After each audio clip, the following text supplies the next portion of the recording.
எரேமியா தீர்க்கதரிசன புத்தகத்தில் நாங்கள் 5ஆம் அதிகாரம் 14வது வசனத்தை நாங்கள் வாசிக்க போகிறோம். நாங்கள் ஜெபித்த மாதிரி கர்த்தருடைய வார்த்தைகள் எங்களுக்குள்ள எப்படிப்பட்ட காரியங்களை செய்ய போகிறது, எப்படியான விடுதலை எங்களுக்கு காணப்பட போகிறது என்பதை இந்த வேத வார்த்தைகள் எங்களுக்கு சொல்லுகிறது. வாசிப்போம் இந்த வேளையில். ஆகையால் சேனைகளின் தேவனாகிய கர்த்தர் சொல்லுகிறது என்னவென்றால், நீங்கள் இந்த வார்த்தையை சொன்னபடியினால் இதோ நான் என் வாயில் என் வார்த்தைகளை அக்கினியும் இந்த ஜனத்தை விறகுமாக்குவேன், அது இவர்களை பட்சிக்கும். இந்த வார்த்தையை வாசிக்கும் போது கர்த்தருடைய வார்த்தைகளை ஆண்டவர் அக்கினிக்கு ஒப்பிட்டிருக்கிறார். அதை கேட்க போகிற ஜனங்களை விறகாக்க தேவன் பேசுகிறார். வார்த்தை அக்கினியாயும் அந்த ஜனங்கள் விறகாகவும் ஆண்டவர் பேசுகிறார். நாங்க பார்க்கிறோம், அக்கினிக்கும் விறகுக்கும் வித்தியாசம் உண்டு. அக்கினி எரியும், விறகு என்ன செய்யும்? எரிந்து சாம்பலா போய். அப்ப எரிந்து சாம்பலா போனா, ஜனங்கள் எல்லாம் இல்லாம போனா யார் மிஞ்சுறது? யார் இருக்க போறாங்க? இவருடைய வார்த்தை இப்படி சொல்லுகிறது, கவனிங்கள். முதலாவது, நாங்கள் அக்கினியை குறித்து பார்க்கிறோம். ஏன் தேவன் வேதாகமத்தில் சில காரியங்களை சில அடையாளப்படுத்தியிருக்கிறார். சில பறவைகளோடு சில உதாரணங்களை ஆண்டவர் வந்து தண்ணீரோட அக்கினியோட சம்பந்தப்படுத்தி பேசுகிறார். இவைகள் எல்லாம் வார்த்தையோடு சம்பந்தப்பட்ட ஒரு விசேஷமான அடையாளமா இருக்கு. அதுதான் புதிய ஏற்பாட்டில் ஆண்டவர் சொன்னார். லூக்கா எழுதிய சுவிசேஷம் 12:49, இதோ நான் அக்கினியை போட வந்தேன், அது இப்போது பற்றி எரிய வேண்டும் என்று நான் விரும்புகிறேன் என்று ஆண்டவர் தம்முடைய விருப்பத்தை அந்த வார்த்தையில தெரிவித்திருக்கிறார். அதுல சொல்லும் போது சொல்றார், இதோ நான் அக்கினியை போட வந்திருக்கிறேன். இயேசு சொன்னார், அது இப்போதே பற்றி எரியணுமா? அப்படி எரிய வேண்டும் என்பதாய் நான் விரும்புகிறேன் என்று அந்த வார்த்தையில் ஆண்டவர் சொல்லியிருக்கிறார். எனக்கு அருமையானவர்களே, இந்த சம்பவத்தை நான் சுருக்கமாக விளங்கப்படுத்துகிறேன். இப்ப எரேமியா தன் ஜனங்களுக்கு எதிராக இப்ப பிரசங்கங்களை பல தடவை செய்கிறார். அந்த நாட்டுக்கு, அந்த அரசாங்கத்துக்கு, அந்த மக்களுக்கு எதிராய் அவர் வார்த்தைகளை பேசுகிறார். என்றால் எதிராய் பேச வேண்டும் என்பதற்காகவே எரேமியாவை தேவன் தாயினுடைய கற்பத்தில் அவரை கண்டு அவரை பிரித்து எடுத்திருக்கிறார் என்று எரேமியா 1:5 வாசிக்கிறோம். அதற்கு பிறகு சொல்றார், எரேமியா சொல்றார், நான் சிறுபிள்ளை, நான் பேச மாட்டேன் என்று சொன்ன போது அவர் சொன்னார், நீ சிறுபிள்ளை என்று சொல்லாதே, நான் உன் வாயோடு இருப்பேன், நீ பேசுவாய் என்று சொல்லி ஆண்டவர் பேச வைத்ததை நாங்கள் அங்கே பார்க்கிறோம். பேச வைத்ததினால் மக்களுக்கும் அந்த ஊழியக்காரருக்கும் அங்கே பிரிவினை இருந்தது, தொடர்பாடு குறைந்து போச்சு, அன்பு குறைந்து போச்சு. இன்றைக்கு தேவ வார்த்தைகளை பேசுகிற தேவ மனிதர்களை சிலர் வெறுப்பார்கள், சிலர் தூரமா வருவார்கள். ஏனென்றால் சிலருக்கு தேவ வார்த்தையோடு அவங்க சேர்ந்து பிரயாணிக்கல என்றால், ஆனா அந்த வார்த்தைகள் அவங்களுக்கு ஒத்து வராது. அன்றைய சொல்றார், நீதிமானின் சபையில பாவிகள் என்ன செய்ய மாட்டார்கள்? நிலநிக்க மாட்டார்கள். ஏனென்றால் நீதிமானுடைய சபையில ஆண்டவருடைய வார்த்தை அது ஜீவன் உள்ளதா இருக்கு, வல்லமை உள்ளதா இருக்கு.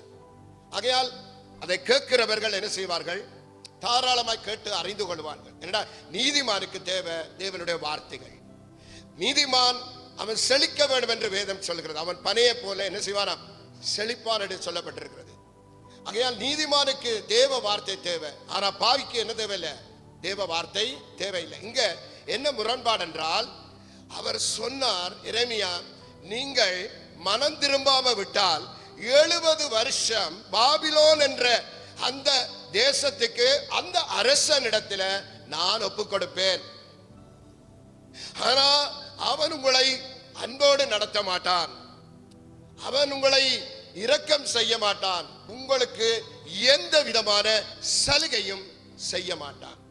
ஏனென்றால் நான் அனுப்புகிறது என்னத்துக்கென்றால் உங்களை பிடுங்குவதற்கு, உங்களை கட்டை அல்ல பிடுங்குவதற்கு, உங்களை கட்டை அல்ல இடிப்பதற்கு. எப்படி கட்டற்ற வார்த்தை! அன்பாக எகிப்தில இருந்து ஆண்டவர் கொண்டு வந்து குடியமர்த்தின மக்கள் பாருங்க, கடவுளுக்கு சரியானதை உகந்ததை நான் செய்யல் என்றால் ஆண்டவருடைய கோபம் ஆண்டவர் எங்கள் மேல பற்றி எரியத்தான் செய்யும். எனக்கு அருமையானவர்களே, இந்த நேரத்தில் சிந்தியுங்கள். நாம ஆண்டவருடைய சமூகத்தில் வருகிற நாங்கள் அவருக்கு எதிரான பாவத்தை, எதிரான காரியத்தை, எதிரான சிந்தைகளை நாங்கள் வைத்திருக்க கூடாது. இப்ப கவனியுங்கள். இப்ப இந்த இடத்துல ஆண்டவர் விறகென்று சொல்லுகிறார் ஜனங்களை. ஆனா புதிய ஏற்பாட்டில் ஆண்டவர் இந்த அக்கினியை குறித்து சொல்லும் போது ஆண்டவர் அது பரிசுத்த ஆவிக்கு அடையாளமாக சொல்லி இருக்கிறார். பழைய ஏற்பாட்டில் அவங்க கட்டாயம் செய்த பாவத்துக்காக அவங்க பாபிலோனுக்கு, யூதா தேசத்தார் அனைவரும் பாபிலோனுக்கு சிறைபிடித்துக் கொண்டு போகப்பட வேண்டும். அந்த அரசன் 2 கண்களும் தோண்டப்பட வேண்டும். அவன் குருடராய் கொண்டு போகப்பட வேண்டும். 70 வருடம் அவங்க சிறைவாசம் இருக்கணும். ஆனா புதிய ஏற்பாட்டில் சபையை கர்த்தர் அப்படி அல்ல, அவர் நேசிக்கிறார். இப்ப தேவன் எப்படி எங்களை எதிர்பார்க்க போகிறார் என்றால் அக்கினியினுடைய சில நல்ல காரியம் இருக்கிறது. அதை குறித்து அதனுடைய தன்மை, அதனுடைய சுபாவம், அதனுடைய வெளிப்பாடு எப்படி என்றால், இப்ப பாருங்க, இப்ப சபையில் இருக்கிற நாங்கள் ஒரு பேப்பர் போல. இப்ப இந்த பேப்பர் அக்கினி கிட்ட கொண்டு வரும்போது கட்டாயம் என்ன செய்யும்? பேப்பர் மிஞ்சுமா? என்ன செய்யப்படும்? எரிக்கப்படும். எரிஞ்சு சாம்பலா போயிடும். ஆண்டவர் என்ன விரும்புகிறாராம்? இதோ அக்கினியை போட வந்தேன், அது பற்றி எரிய வேண்டும் என்று விரும்புகிறேன். ஆமென் சொல்லுங்க, அல்லேலூயா. இன்றைக்கு ஆனா ஆண்டவரிடத்தில் எங்களை அர்ப்பணிக்கிறவர்கள் இல்லையே. அங்கே அர்ப்பணித்து பாருங்களேன். பரிசுத்த ஆவியானவருடைய அவருடைய வல்லமையை நீங்க எப்படி ருசி பார்ப்பீர்கள் என்று அப்பொழுதுதான் உங்களுக்கு விளங்கும். அவர் வைத்திருக்கிறதான அந்த ஞான வரங்கள், அவர் வைத்திருக்கிறதான கனிகள், அவர் வைத்திருக்கிறதான வல்லமைகள், அவர் வைத்திருக்கிறதான ஆவியானவருடைய நல்ல சுபாவங்களை எப்ப அனுபவிக்கிறோம் என்றால் நாங்கள் பேப்பராய் மாறி அந்த அக்கினிக்கு முன்பாக என்னை அர்ப்பணிக்கணும். ஆண்டவர் வேதத்தில் சொல்லி இருக்கிறார், நீங்க ஆராதிக்கும் போது உங்களோட முழு மனம் இருக்கணும், முழு இருதயம் இருக்கணும், முழு சிந்தை இருக்கணும், முழு மூச்சு இருக்கணும். விடமாட்டேன் விடமாட்டேன் என்று சொல்லி ஆண்டவரை ஆராதிக்கிற அந்த நல்ல குணாதிசயங்கள் உங்களுக்குள்ள வெளிப்படணும். ஏன் இதை ஆண்டவர் எழுதி வச்சிருக்கிறார்? அக்கினியானது உங்களுக்குள்ள வராம இருந்தா நீங்கள் அப்படியே பாவத்திலேயே இருப்பீர்கள். பாவம் என்னை அழிக்கும். பாவத்தின் சம்பளம் மரணம். தேவனுடைய கிருபை நம்முடைய கர்த்தராகிய இயேசு கிறிஸ்துவினால் உண்டாகிற அது நித்திய ஜீவனா இருக்கு. ஆகையால் அழிந்து போகிற உலக காரியங்களுக்காக நீங்கள் என்ன செய்யக்கூடாது? நேரங்களை செலவிடக்கூடாது. ஆண்டவருக்காக, ஆவியானவருக்காக நேரங்களை செலவிட்டு பாருங்க, உங்களை மாற்றங்கள் வரும், விடுதலை வரும். ஏன் சொல்ல? கர்த்தருடைய ஆவியானவர் எங்கே உண்டோ அங்கே விடுதலை இருக்கிறது. கொர்நேலியு தேவனுக்கு பயந்தவன். அவன் தேவனுக்கு பயந்து வீட்டாரோடு ஜெபிச்சு கொண்டிருக்கிறான். அது மாத்திரமல்ல, தனக்கு இருந்தவைகளை எல்லாம் தானம் தர்மம் செய்கிறான். அவனுக்கு தெரியல என்ன செய்வதென்று, எனக்கு கிடைக்கிறதில்லை, எப்படி என்ன செய்வதென்று தெரியாது. ஆனால் அவனுக்கு விளங்கி கொண்ட பிரகாரம் நம்ம ஏழைகளுக்கு உதவலாம், தான தர்மம் செய்யலாம் என்று நினைத்துக் கொண்டான். ஒரு நாள் அவனுடைய மனதில் இருந்த நல்ல எண்ணத்தை தேவன் புரிந்து கொண்டார். அவன் இருதயம் தேவனுக்கு சமீபமாய் வந்ததை உணர்ந்து கொண்டார். ஆகையால் ஒரு தூதனை ஆண்டவர் அனுப்பி வைக்கிறார். நீ கொர்நேலியு எடுத்த போய் நான் சொல்லுகிற செய்தியை அவனுக்கு சொல்லு. அவர் வந்து கூப்பிடுகிறார், கொர்நேலியுவே, கொர்நேலியுவே.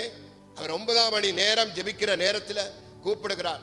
அவர் கூப்பிட்டு சொல்லுகிறார், கொர்நேலியுவே, நீ தேவனுக்கு பயப்படுகிறவன் என்று தேவன் அறிந்திருக்கிறார். ஆகையால் நீ அது தேவனுக்கு பயந்ததினால் நீ ஜெபம் பண்ணுகிறாய். ஜெபம் பண்ணின மாத்திரமல்ல, நீ என்ன செய்கிறாய்? ஏழைகளுக்கெல்லாம் நீ உதவுகிறாய். நல்ல எண்ணத்தை, நல்ல குணத்தை தேவன் அறிந்து கொண்டார். ஆமென். ஆகையால் இப்படிப்பட்டவர்களை கர்த்தர் கைவிடுறதில்லை, மறக்கிறதில்லை. ஆண்டவர் சொல்லுங்க, நான் உன்னை விட்டு யாருக்கு சொல்லுவார்? கொர்நேலியுவை போல நல்ல உள்ளம் படைத்தவர்களை, நல்ல நோக்கம் உள்ளவர்களை, நல்ல தரிசனம் உள்ளவர்களை, கடவுளை குறித்த பாரம் உள்ளவர்களை ஒரு நாளும் அவர் மறக்கிறதில்லை. அவனை கட்டில அவன் கைவிடப்படுவதில்லை. ஆண்டவர் சொன்னார், ஸ்திரீயானவள் தன் பாலகனை மறப்பாளோ? அவள் மறந்தாலும் நான் உன்னை மறப்பதில்லை. நான் உள்ளங்கையில உன்னை வரைந்து வைத்திருக்கிறேன். பாத்தீங்களா? உள்ளங்கையில வரைந்து வைத்தவர்களோடு ஆண்டவர் பேச விரும்புகிறார். அவருடைய வார்த்தைகளை கொண்டு இடப்பட விரும்புகிறார். கொர்நேலியுவோடு பேசினார். பேசிட்டு சொல்றார், நீ தாமதம் பண்ணக்கூடாது.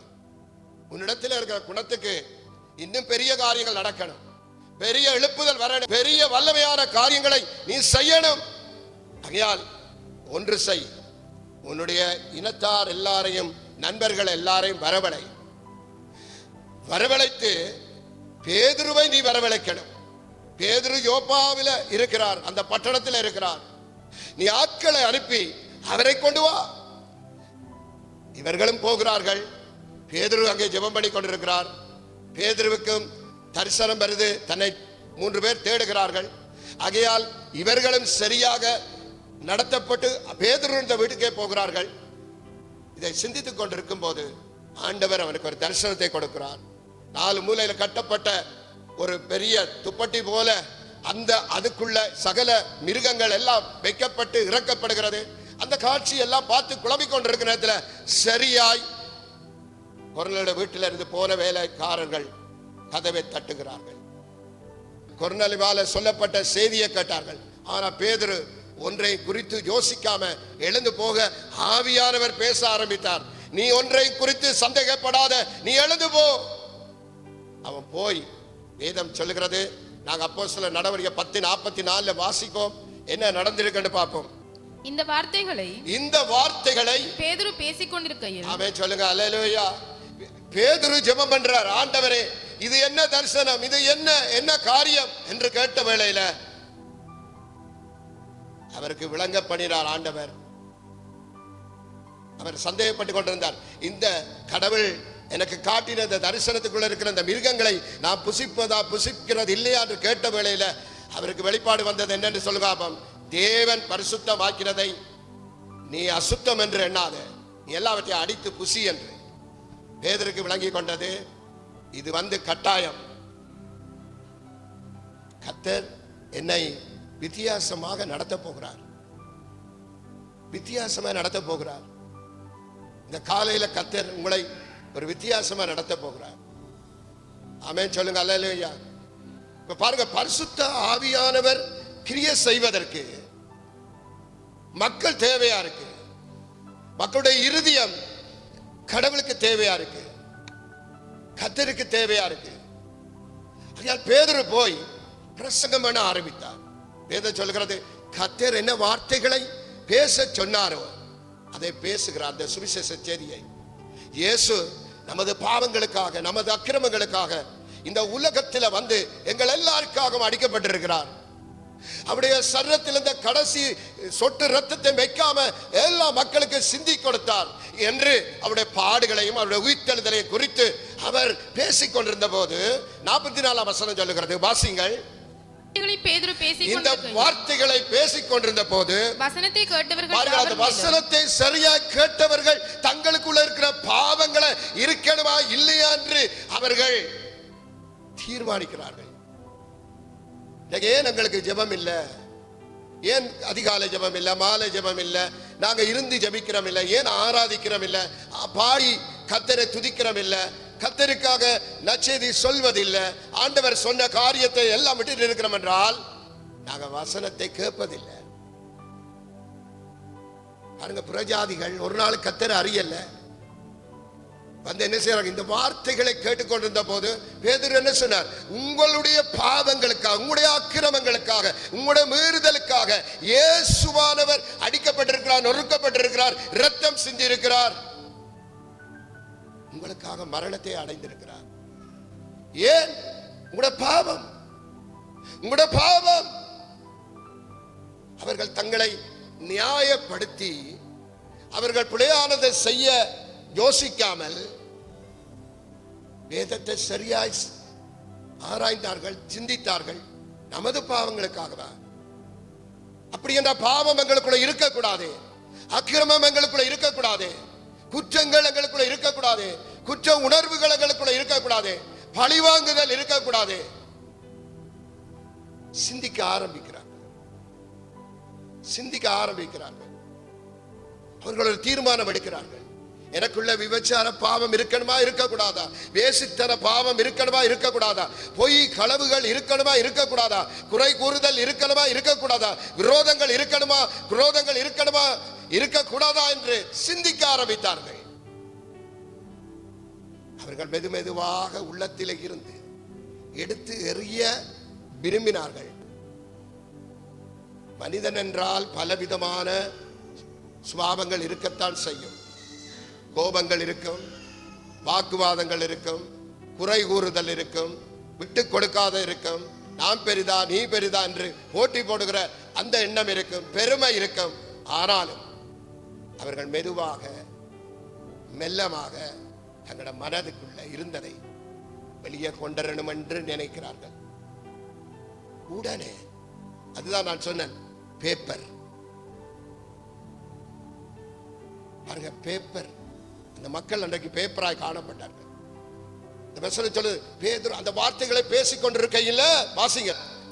வசனத்தை கேட்டவர்கள் யாவர் மேலும், வசனத்தை கேட்ட யாவர் மேலும் பரிசுத்த ஆவியானவர் இறங்கினார்.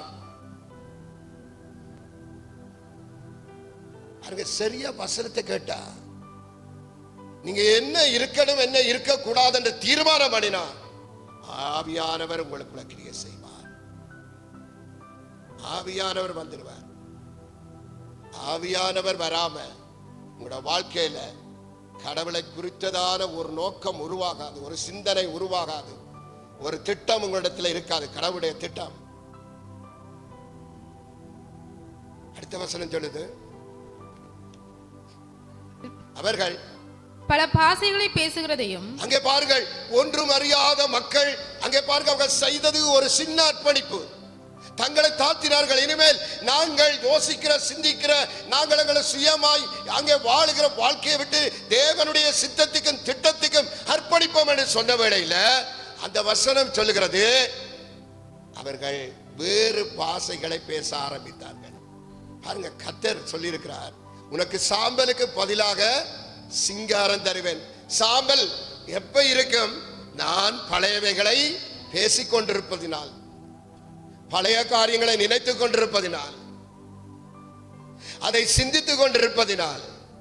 எனக்கு அருமையானவர்களே, கர்த்தருக்கும் கூட இருதயத்தை திறந்து கொடுக்கும். வேதம் சொல்லுது, முந்தினவைகளை நினைக்க வேண்டாம், நினைக்க வேண்டாம். முந்தி நடந்தது வேதனைக்குரியது, அது கசப்புக்குரியது, அது காயத்துக்குரியது, அது எங்களை ஆண்டவருக்கு கட்ட முடியாத ஆறாத புண்ணா இருக்கு. சொல்ல, நீ வெளியே வா, நீ வெளியே வா. முந்தினவைகளை நினைக்காத. உனக்கு அவர்கள் அது செய்தார்கள், இது செய்தார்கள், எங்களை தூக்கி எறிந்தார்கள் என்றெல்லாம் நீங்க நினைக்கிறீங்க. இது கடவுளுடைய வேலை, கடவுளுடைய காலம். உங்களை என்னவெல்லாம் பேசி இருப்பார்கள், எதெல்லாம் சொல்லி இருப்பார்கள், உங்களை ஏமாற்றி இருப்பார்கள், உங்களை அங்கே மதிக்காம இருந்திருப்பார்கள், உங்களை தூக்கி எறிந்திருப்பார்கள். பரவாயில்லை, மனிதர்கள் உங்களை வெறுத்திருக்கலாம், ஆனா தேவன் உங்களோடு வருவதற்கு விரும்புகிறார். ஆவியானவர் உங்களுக்குள்ள கிரியை செய்ய விரும்புகிறார். ஆனா நெஞ்சில ஒரு வஞ்சகம் இருக்கக்கூடாது, ஏதாவது ஒளிச்சு வைக்க கூடாது. ஆவியானவர் வருவதற்கு இடம் கொடுப்பதற்கு அது உங்களுக்கு தடையா இருக்கு, தடையை வைக்க கூடாது. ஆண்டவர் சொன்னார், இந்த கல்லை புரட்டு சொன்னார். மாத்தாளை பார்த்து. அவர் சொன்னால் சகோதரரை வைத்து 4 நாளாய் போயிட்டு நாரும் என்று சொன்னாள். அட சொன்னா நீ விசுவாசித்தால் தேவனுடைய மகிமையை காண்பாய். உன் மனதில் நெஞ்சில எந்த வஞ்சகம் வைக்க கூடாது, எந்த எரிச்சலோ பொறாமையோ எதுக்கும் வைக்க கூடாது. இன்றைக்கு வெளியே வாருங்கள், ஆண்டவர் உங்களுக்குள்ள இருக்கிறதை சரியாக்குவார். மனிதனால கூடாதெல்லாம் தேவனால கூடும். தேவனால முடியாத காரியம் ஒன்றுமில்லை. அது எதுவா இருக்கலாம், எந்த தேவையா இருக்கலாம், எவ்வளவு பெரிய போராட்டங்களா இருக்கலாம், எவ்வளவு பெரிய சவால்களா இருக்கலாம், கர்த்தருக்கு எல்லாம் லேசான காரியம். 1000 நாள் செய்கிற காரியத்தை ஒரு நாளில கர்த்தர் செய்வார். நீ 1000 நாள் படுற பிரயாசத்தில ஆண்டவருக்கு நீ ஒப்பு கொடுத்தால், ஆண்டவர் சொல்றார் 1000 வருஷம் ஒரு நாள் போலவும் 1000 நாளும் ஒரு நாள் போலவும் அவருக்கு லேசான காரியம். எதையும் அவர் செய்வார். எதையும் செய்ய ஆற்றல் நிறைந்தவர். எத்தனை விசுவாசிக்கிறீங்க? நான் சொல்றேன், நீ 1000 நாள் பாடுபட்டிருப்பாய், மாத கணக்கில் பாடுபட்டிருப்பாய், வருஷ கணக்கில் பாடுபட்டிருப்பாய், நாள் கணக்கில் பாடுபட்டிருப்பாய். ஆனா ஆண்டவருக்கு கொடுத்து பாருங்க, ஒரு நாள் கர்த்தருடைய அற்புதம் உங்களை நடக்கும். ஆமே சொல்லுங்க அல்லேலூயா. முந்தினவைகளை வைக்க வேண்டாம், பூர்வ காலத்துடையதை. உனக்கு அப்ப நடந்ததெல்லாம் சிந்திக்காத. இன்றைக்கு கர்த்தர் என்னை எப்படி நடத்தணும், என் குடும்பத்தை நடத்தணும், எப்படி என் பிள்ளைகளை நடத்தணும். என்ன குறைவிருந்தது உண்மை, ஆனா எனக்கு நிறைவே தருகிறவர் அவர் இருக்கிறார். வெள்ளம் வர முதல் தான் நாங்கள் அணை கட்டலாம், வந்துட்டா அணை கட்ட முடியாது. இதைத்தான் ஊழியக்காரன் நாங்கள் செய்து கொண்டிருக்கிறோம், பரிந்து பேசிக் கொண்டிருக்கிறோம். ஆனால் சிலருக்கு அது விளங்குதில்லை. போதவர்களோடு அவங்களோட தரிசனத்தோட நின்றா பெரிய ஆசீர்வாதம், குடும்பங்களுக்கு பெரிய ஆசீர்வாதம், பெரிய நன்மைகள் நடக்கும், குழப்பம் இல்லாம இருக்கும். அதான் சொல்றார், முந்தினவைகளை நினைக்காத. முந்தி அது பிள்ளையா நடந்திருக்கலாம், பூர்வ காலத்துடைய சிந்திக்காத, அதுக்கும் தவறா நடந்திருக்கலாம். இதோ கர்த்தர் உனக்கு ஒரு புதிய காரியங்களை செய்ய போகிறார். அது உன் கண்களுக்கு ஆச்சரியமா தோன்றும். கண்களுக்கு, எங்கட கண்களுக்கு ஆண்டவர் செய்கிற அந்த நன்மைகள், எங்களுக்கு தரப்போகிற அந்த ஆசீர்வாதங்கள், அந்த காரியங்களை கண்டு நல்ல வீடு வாசல், நல்ல நிலங்கள், நல்ல தோட்டங்கள், நல்ல வருவாய்கள், நல்ல பிசினஸ்கள், நல்ல செழிப்பை கர்த்தர் தரும்போது எங்கட வாழ்க்கை எவ்வளவு சந்தோஷப்படும். எங்கட ஊழியம், எங்கட வளர்ச்சி என்ன செய்வாம், எங்களுக்கு கண்களுக்கு ஆச்சரியமா இருக்குமா. கர்த்தருக்கு விட்டு கொடுத்தால், கர்த்தருக்கு ஏற்றவைகளை செய்ய நினைத்தால் அது கண்களுக்கு ஆச்சரியமா இருக்கும். நீ இருக்கிற அந்த வனாந்தரத்தில தான் கர்த்தர் உனக்கு ஒரு புதிய வழியை வச்சிருக்கிறார். நீ போகிற அந்த பாதையில இருக்கிற அவாந்தர வெளியில தான் உனக்கு ஒரு ஆறையும் கர்த்தர் வச்சிருக்கிறார். ஆமென். எங்கேயும் நீ அதை பெற முடியாது, கர்த்தரிடத்துல தான் பெற முடியும். ஆகையால் நீ ஜெபிக்க வேண்டிய இடத்துல ஜெபம் பண்ணு, நிக்க வேண்டிய இடத்துல நில்லு. இந்த வார்த்தையை எரேமியா சொன்னபோது அவனை கொண்டு போய் இருட்டு வங்கர்ல போட்டார்கள். இடுக்கத்தின் தண்ணீர், இடுக்கத்தின் அப்பத்தை கொடுத்தார்கள். வெளியில காண முடியல. எரேமியா ஒரு அழுத, ஆண்டவரே என்ன ஆண்டவரே எனக்கு நடக்குது. அவர் சொன்னார், என்ன எனக்கு கூப்பிடு, நான் உனக்கு மறு உத்தரவு தருவேன். எட்டாததும் அறியாததுமான பெரிய காரியங்களை உனக்கு அறிவிப்பேன். ஆகையால் இந்த கால வேளையில எங்களுடைய சபையில இருக்கிற அன்பானவர்களே, நீங்க பரிசுத்த ஆவியினிடத்தில் வந்துருங்க. பாருங்க, அந்த புறஜாதிகள் மத்தியில, ஒரு நாள் கடவுளை அறியாத மத்தியில அவங்க வெவ்வேறு பாசைகளை பேசுகிறார்கள். துதி அவங்களோட வாயில வருகிறது, ஜெபம் அவங்களோட வாயில வருகிறது. வேதம் சொல்லுகிறது, அவங்களை முழுவதுமாய் பரிசுத்த ஆவி ஆளுகை செய்தார். அவங்க போகும்போது சந்தோஷமாய் போனார்கள். ஆனா எரேமியா பேசும்போது அந்த ஜனங்கள் என்ன நடந்து தெரியுமா, அவங்களுடைய தேசம் நெருப்பினால சுட்டரிக்கப்பட்டது, அவங்களோட வீடுகள் எல்லாம் இடிக்கப்பட்டது, அவங்களோட மதில்கள் எல்லாம் உடைக்கப்பட்டது. தேசத்தில் அவங்க வாழ முடியாமல் இழுத்து செல்லப்பட்டார்கள். ஆண்கள் பெண்கள் எல்லாம் பிடித்து செல்லப்பட்ட, வாலிபர்கள் பிடித்து செல்லப்பட்டார்கள். அந்த பெண் பிள்ளைகள் எல்லாம் அவமானப்பட்டு போனார்கள். கர்த்தருடைய வார்த்தைகள் எங்களுக்கு மிகவும் முக்கியமானவைகள். அது அன்பான வார்த்தைகள், அது மகிமையான வார்த்தைகள், ஆச்சரியமான வார்த்தைகள், ஆசீர்வாதமான வார்த்தையா. இந்த கால நேரத்தில் நான் சொன்ன மாதிரி நீங்க ஒரு பேப்பராய் பாருங்க, பரிசுத்த ஆவியானத்துல வாங்க, என்ன ஒருக்கா தொடுங்கன்னு சொல்லுங்க, சத்தமா வாயத்திலும் சொல்லி பாருங்க. இன்றைக்கே தொடுவார், இன்றைக்கே மாற்றுவார்.